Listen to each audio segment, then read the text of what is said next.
পশ্চিমবঙ্গ মাদ্রাসা service কমিশনের group D নিয়োগের লিখিত মেন পরীক্ষা অনুষ্ঠিত হয়ে গিয়েছে 1 সেপ্টেম্বর 2024। এখন যে বিষয়গুলো নিয়ে আজকের ভিডিওতে আপনাদের সামনে আলোচনা করব যে এই গ্রুপ ডি নিয়োগের লিখিত যে পরীক্ষা হলো, তো গ্রুপ ডি নিয়োগের ক্ষেত্রে শূন্য পদ কত রয়েছে, যে গ্রুপ ডি নিয়োগ যে হবে তো কতগুলো শূন্য পদে নিয়োগ হবে।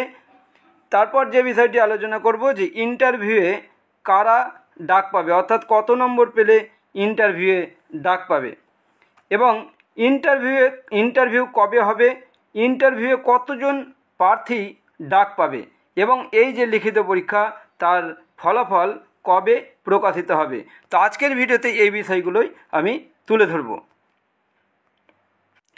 তো আপনাদেরকে জানিয়ে রাখি যে এই গ্রুপ ডি নিয়োগের যে পরীক্ষা, সেই গ্রুপ ডি নিয়োগে 3000 শূন্য পদে নিয়োগ করা হবে। 3000 শূন্য পদে নিয়োগ করা হবে। তো শূন্য পদ হচ্ছে 3000।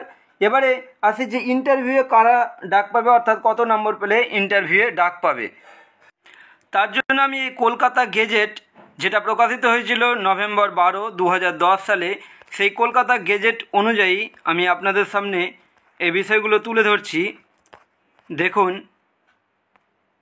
এইখানে, দেখুন এই জায়গাটা যে চ্যাপ্টার 7-এ ইভ্যালুয়েশন অ্যান্ড পার্সোনালিটি টেস্ট, এখানে যে 17 নম্বর পয়েন্টে লেখা রয়েছে evaluation of answer script or sheet. The commission shall get the answer script or sheets of the written examination evaluated by the examiners or computer-based technique and prepare evaluation sheet, medium, post, subject category and gender-wise on the basis of such evaluation. তো আপনারা বুঝতে পারছেন যে এখানে যে list তৈরি হবে সেটা হচ্ছে কি মিডিয়াম, পোস্ট, সাবজেক্ট এবং ক্যাটাগরি এবং জেন্ডার-ওয়াইজ একটা লিস্ট তৈরি হবে। তারপর preparation of list of candidate for personality test.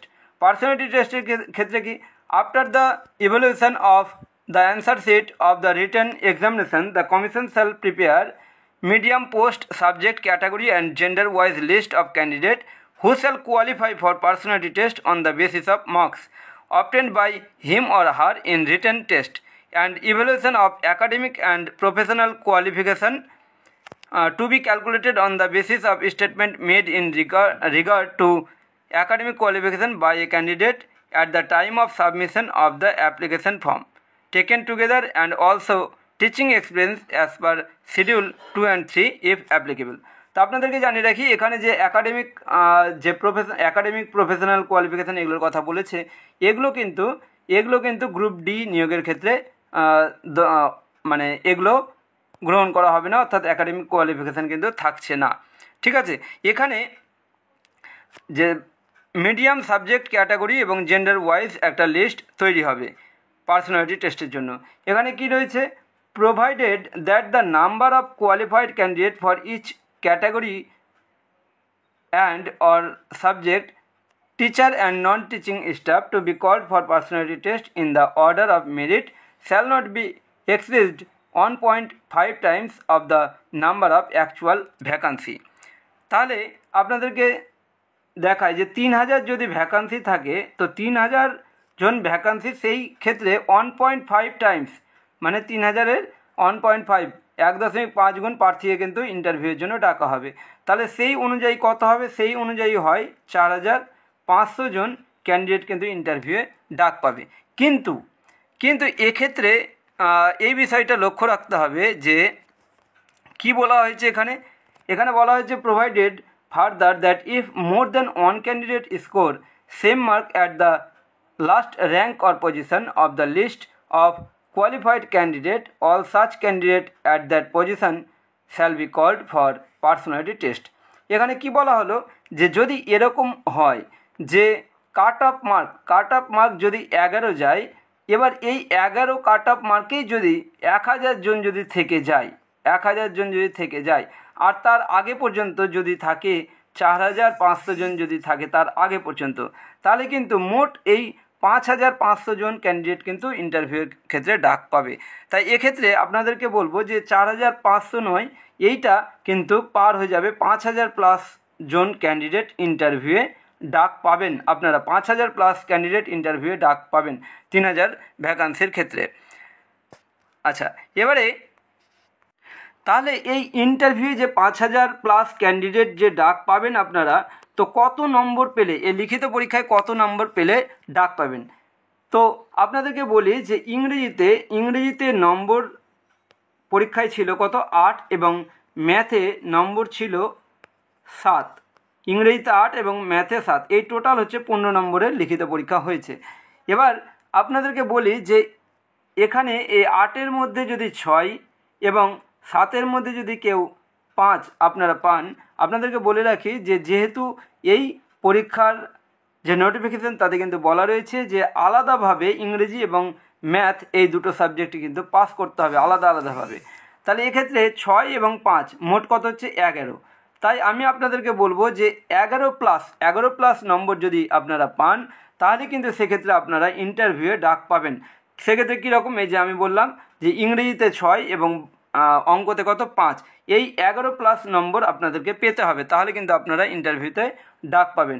এবার আপনাদের অনেকের মনে হচ্ছে যে যেহেতু পরীক্ষাটি অনেক বছর আগের, 14 বছর আগের পরীক্ষা, তাই অনেকেই হয়তো প্রিপারেশনের মধ্যে নেই আপনারা, তো সেক্ষেত্রে কি এত নাম্বার যেতে পারে? হ্যাঁ, এক্ষেত্রে আপনাদেরকে বলি যে এখানে যে প্রশ্নপত্র হয়েছিল, প্রশ্নপত্রে ইংরেজি এবং অঙ্কের যে প্রশ্নগুলো ছিল তা কিন্তু সহজ মানের ছিল প্রশ্ন, তাই এক্ষেত্রে কাট অফ কিন্তু 11 যাওয়াটা কোনো অসম্ভব কিছু নয়।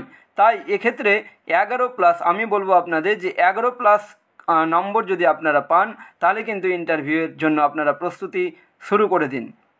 তাই কাট অফ তাহলে যাবে কত, কাট অফ হচ্ছে 11, অর্থাৎ 11 প্লাস নম্বর যারা পাচ্ছেন, 11 নম্বর যারা পাচ্ছেন তারা কিন্তু ইন্টারভিউয়ের জন্য প্রস্তুতি শুরু করে দিন। দেখুন, আপনাদেরকে যেমনটা বলছিলাম যে ইন্টারভিউ যে হবে 5 নম্বরের ইন্টারভিউ, তো সেক্ষেত্রে ইন্টারভিউ যে ডাক পাবে তার আগে যে মেরিট লিস্টটা তৈরি হবে ইন্টারভিউয়ের জন্য, পার্সোনালিটি টেস্টের জন্য যে লিস্টটা তৈরি হবে, এখানে কি রয়েছে, দেয়ার shall be no evaluation for academic qualification for the selection of Group D staff including laboratory attendant peon in madrasa in West Bengal। অর্থাৎ এক্ষেত্রে কিন্তু একাডেমিক কোয়ালিফিকেশনের জন্য কোনো নম্বর পাবে না, ঠিক আছে। এবারে দেখুন, আপনাদেরকে বলবো যে এই যে গেজেট অনুযায়ী যে কথা বলা রয়েছে যে provided that commission may seek application for the post of clerk and group D district wise and application of librarian region wise. এই পয়েন্টটাতে কি বলা হচ্ছে যে আমি এইখানে এটাই আপনাদের সামনে তুলে ধরতে চাইছি যে এইখানে যে মেরিট লিস্টটা তৈরি হবে গ্রুপ ডি নিয়োগের ক্ষেত্রে, এই মেরিট লিস্ট কিন্তু যেহেতু ডিস্ট্রিক্ট ওয়াইজ অ্যাপ্লিকেশন নেওয়া হয়েছে, তাই মেরিট লিস্ট তৈরি হবে, ডিস্ট্রিক্ট ওয়াইজ মেরিট লিস্ট তৈরি হবে, ঠিক আছে। এবারের প্রশ্ন যে ইন্টারভিউ কবে হবে, ইন্টারভিউ কবে হবে, ভীষণ গুরুত্বপূর্ণ এই জায়গাটা। এখন ইন্টারভিউ কবে হবে, তো দেখুন, যেহেতু এই যে পরীক্ষার যে নিয়োগ 2010 গ্রুপ ডি নিয়োগের লিখিত পরীক্ষা হয়ে গেছে, এবার ইন্টারভিউ কবে হবে, নিয়োগ প্রক্রিয়া যেহেতু খুব তাড়াতাড়ি সম্পন্ন করার কথা বলা হয়েছে, তাই এই ইন্টারভিউ কিন্তু খুব দ্রুত হওয়ার সম্ভাবনা রয়েছে। এবং যে ইন্টারভিউয়ের ক্ষেত্রে যে প্রথমে দরকার হচ্ছে রেজাল্ট প্রকাশিত হওয়া, তো সেই রেজাল্ট আমি আপনাদেরকে জানিয়ে রাখি যে আগামী 10 সেপ্টেম্বরের মধ্যে কিন্তু রেজাল্ট বের হওয়ার একটা সম্ভাবনা রয়েছে, 10 সেপ্টেম্বরের মধ্যে রেজাল্ট বের হওয়ার সম্ভাবনা রয়েছে। তো আপনারা যারা 11 প্লাস নম্বর পাচ্ছেন, 11 প্লাস নম্বর যারা পাচ্ছেন, আপনারা ইন্টারভিউয়ের জন্য প্রস্তুতি শুরু করে দিন। তো এখন এই পর্যন্তই, দেখা হচ্ছে পরবর্তী ভিডিওতে, পরবর্তী আপডেট নিয়ে আবার ভিডিও আপনাদের সামনে তুলে ধরবো। এখন এই পর্যন্তই, দেখা হচ্ছে পরবর্তী ভিডিওতে। Thank you so much.